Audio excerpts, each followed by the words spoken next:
Welcome to Hunt Florida TV. We are talking turkey with my good friend and three-time Grand National head-to-head turkey calling champion, Scott Ellis.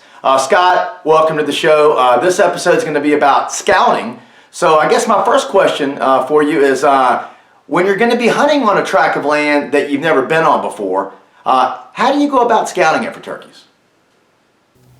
Well, that's a great question. You know, I get dumped off in property all the time, year in, year out. Never been there, have no knowledge of it other than they roost over yonder.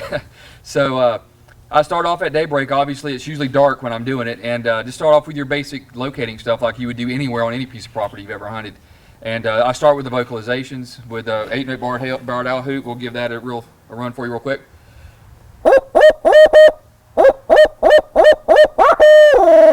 Hopefully you hear. That's what we're looking for. Then I go into crow calling sequences and just listening for birds on the roost.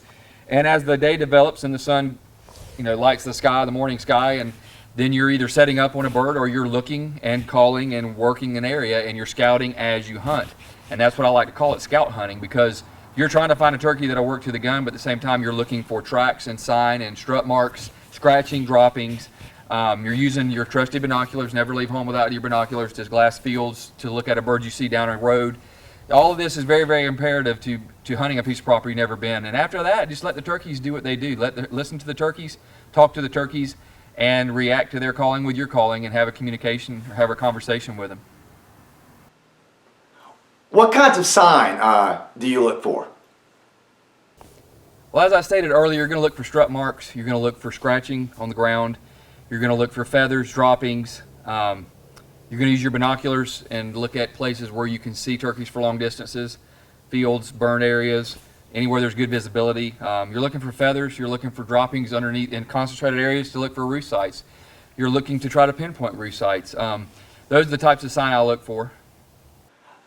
Can you listen for gobbling to try to locate a bird, and how do you do so? Well, like we mentioned earlier, very often you're dumped into the dark in a place that you've never hunted before, and you can use the vocalizations of turkeys to help locate them, and that's a great way to scout them. On top of that, use Google Maps. When you do hear that bird gobbling, get Google Maps out. Get your phone out. Use that technology, because you can often figure out there's a creek, there's a fence, there's a river bottom, there's a pond, there's a field he might fly down in or that he's roosted on. Use Google Maps once you've located a bird and he is gobbling. It can be very, very crucial in deciding where you're going to set up on that bird, try to take him. Okay, here's one for you. What do you think about calling to turkeys prior to the season?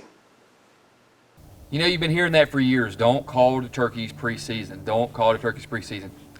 Turkeys wake up in the morning and they start yelping, they start gobbling, they start clucking and purring and cutting. They start vocalizing every day, day in, day out. The critical factor when you're calling to a preseason bird is if the fact that you call to them and they are bumped and you spook them and they have human contact and they start associating human contact with their own language and their own vocalizations. That's when it becomes a problem. But as far as getting a bird to gobble in the evening by cutting at him or doing a fly-up cackle or something like that, or just yelping to get one to gobble every now and again, turkeys hear it all the time, year in, year out. But if you're going to do it, all I can say is this: do not make contact with them, and be ever so careful so that you don't bump those birds. Well, Scott, thank you so much for taking the time and joining us today. Besides Scott winning 3 Grand National titles, he's also got over 75 wins in 13 different states, over 30 titles here in Florida. Glad to have him on. And if you'd like to see more videos Talking Turkey with Scott Ellis, you can do so right here at Hunt Florida TV. Also, follow Scott on Facebook. We'll see you next time.